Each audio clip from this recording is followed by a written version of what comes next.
Crescentius the Younger, son of Crescentius the Elder, was a leader of the aristocracy of medieval Rome. During the minority of Holy Roman Emperor Otto III, he declared himself consul of Rome and made himself de facto ruler of Rome. After being deposed, he led a rebellion, seized control of Rome, and appointed an antipope. But the rebellion failed and Crescentius was eventually executed. Control of Rome. The aspirations of the Roman aristocracy did not vanish with the death of the older Crescentius. The latter left a son, also called Crescentius, who after the death of Boniface VII took the reins of power in his hands. Circumstances seemed to be particularly favorable. The Emperor Otto III was still a child, and the Empress Mother, Theophanu, although an energetic princess, was absent from Rome. Crescentius the Younger took the title of Patricius Romanorum, by which he meant to express that he was ruler in Rome. Though not altogether independent of the imperial authority, he considered himself as a lieutenant of the Holy Roman Emperor.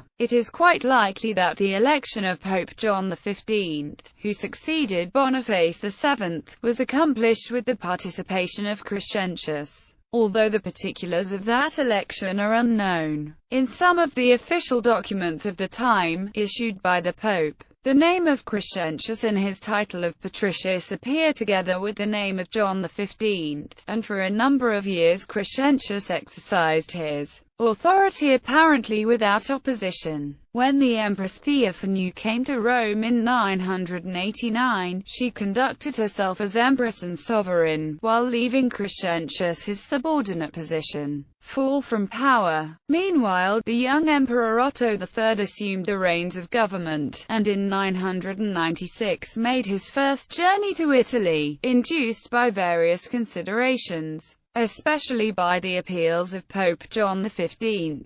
However, death overtook the Pope at the beginning of April 996, before Otto reached Rome. The Romans and their leader, Crescentius, did not care at this time to nominate a successor to the deceased pope. They sent a delegation to the emperor with the request that he provide a suitable candidate for the Holy See. Otto III was at Ravenna when the delegates from Rome arrived. After a consultation with his councillors, he chose his own cousin, Bruno, a young ecclesiastic, only 23 years of age, who seemed to have the necessary qualifications. Early in May he was consecrated at Rome as Gregory V, being the first pope of German nationality. A few weeks afterwards Otto III himself was crowned in Rome by the new pope in St. Peter's Basilica. On the 25th of May the Pope and the Emperor held in St. Peter's a synod, which was at the same time a high court of justice. The rebellious Romans, including Crescentius, who had embittered the last years of the pontificate of Pope John XV,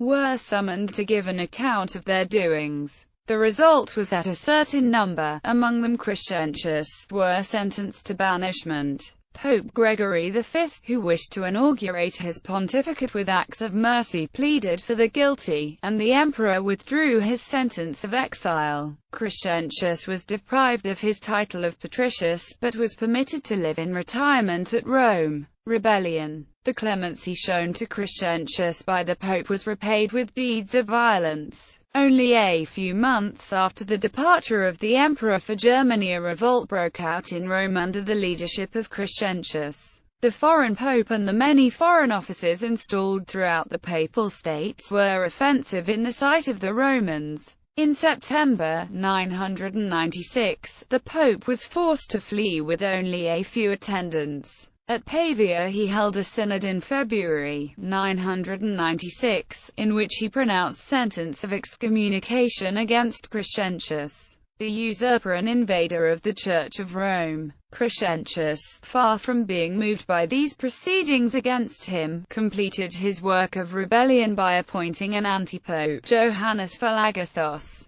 Bishop of Piacenza, who had just returned from an embassy to Constantinople on behalf of Emperor Otto III. In April 997, he assumed the title of Pope John XVI.